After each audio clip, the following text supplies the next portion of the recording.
بسم الله الرحمن الرحيم. السلام عليكم ورحمة الله وبركاته. الحمد لله بنعمته تتم الصالحات وأفضل الصلوات وأيمن البركات على منبع الجود والسخاء.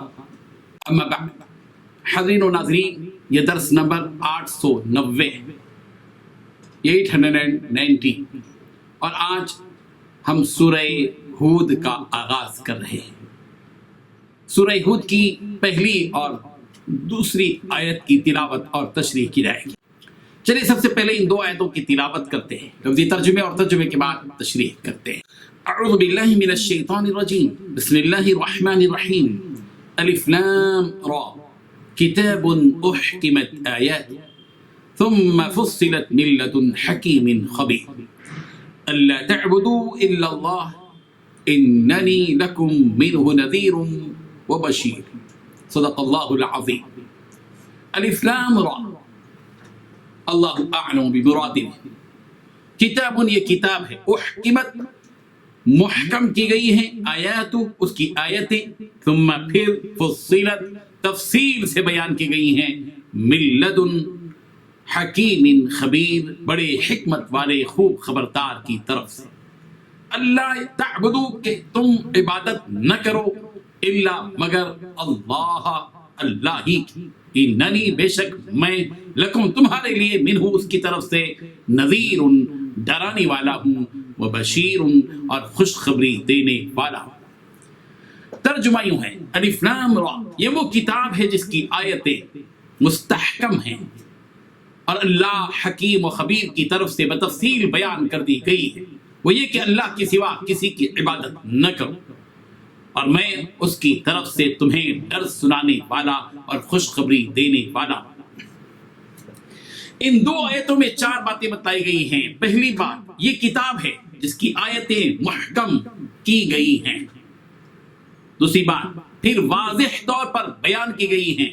تیسری بات، یہ حکمت والے خبر کی طرف سے موجود ہے، یہ حکمت والے اور خبر رکھنے والے پروردگار کی طرف سے ہے۔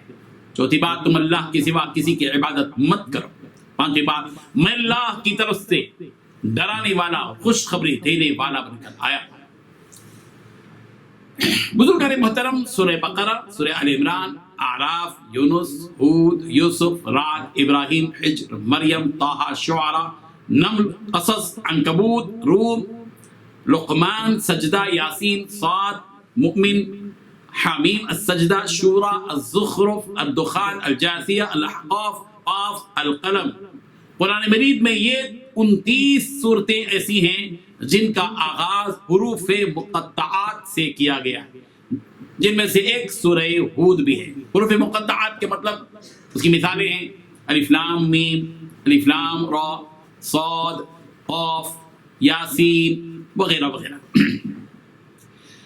الف لام را ہو یا الف لام میم ہو یا صاد ہو یا قاف ہو، جن کو حروف مقطعات کہا جاتا ہے، ان کے بارے میں مفسرین یہی کہتے ہیں کہ اللہ اعلم بمراد من، کہ ان حروف مقطعات سے مراد اللہ تبارک و تعالیٰ ہی جانتے ہیں۔ اس کا معنی کیا ہے، اس کا منشا کیا ہے، اس کا مقصد کیا ہے، اس کا مطلب کیا ہے، اس کی تشریح کیا ہے، سب کا سب اللہ ہی جانتے ہیں۔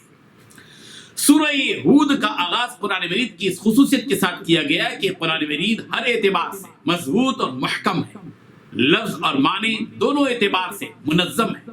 اس میں کسی بھی قسم کا کوئی خلل اور نقص کسی بھی اعتبار اور کسی بھی جہت سے نہیں ہے۔ قرآن مجید کی خصوصیت بھی اس سورت کی پہلی آیت میں بیان کی گئی ہے۔ اس میں احکام، قصے اور نصیحتیں واضح اور صاف طور پر بیان کی گئی ہیں۔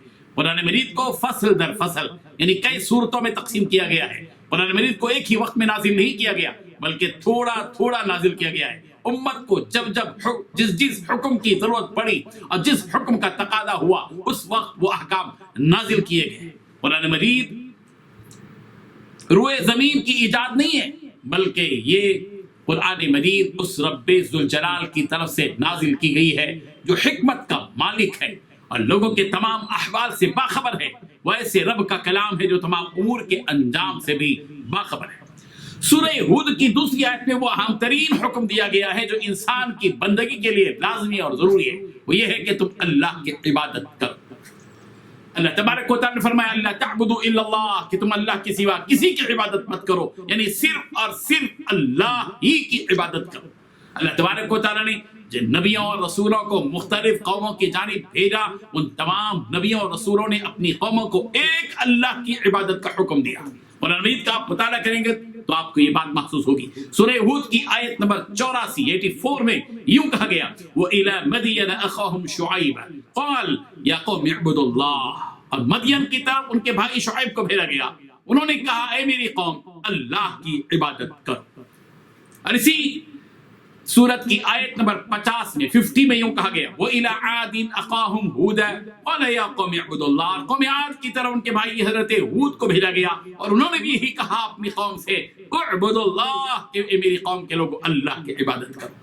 اسی سورت کی آیت نمبر 61 میں کہا گیا وَإِلَى ثَمُودَ أَخَاهُمْ صَالِحًا قَالَ يَا قَوْمِ اعْبُدُوا اللَّهَ، اور قوم ثمود کی طرف ان کے بھائی صالح کو بھیجا گیا، انہوں نے بھی یہی کہا میری قوم تم اللہ کی عبادت کرو۔ رسول رحمت صلی اللہ علیہ وسلم کو اللہ تبارک و تعالیٰ نے نذیر اور بشیر، ڈرانے والا اور خوشخبری دینے والا بنا کر بھیجا، اور آپ کی زبانی یہ اعلان کر دیا گیا اننی لکم منہ نذیر و بشیر، اے لوگو اس حقیقت کو سمجھ لو اور جان لو کہ بے شک میں تمہیں اللہ کی طرف سے ڈرانے والا اور بشارت دینے والا بن کر آیا ہوں۔ سورہ مائدہ کی آیت نمبر 9 اللہ تبارک و آیت نمبر 19 میں کہا گیا فَقَدْ جَاءَكُمْ بَشِيرٌ وَنَذِيرٌ، بس اب تو یقیناً خوشخبری سنانے والا اور آگاہ کرنے والا آ پہنچا۔ سورہ فرقان کی آیت نمبر 56 میں کہا گیا وَمَا أَرْسَلْنَاكَ إِلَّا مُبَشِّرًا وَنَذِيرًا، ہم نے آپ کو خوشخبری سنانے والا اور ڈر سنانے والا نبی بنا کر بھیجا۔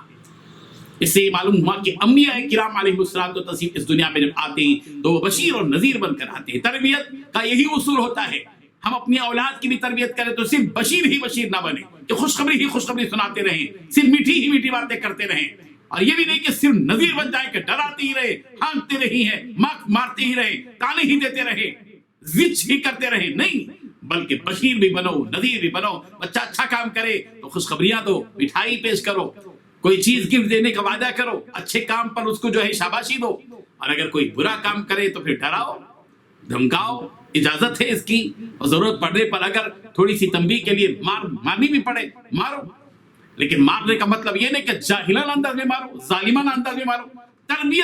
تربیت کے لیے ہوتی ہے، مار اپنا غصہ اتارنے کے لیے نہیں۔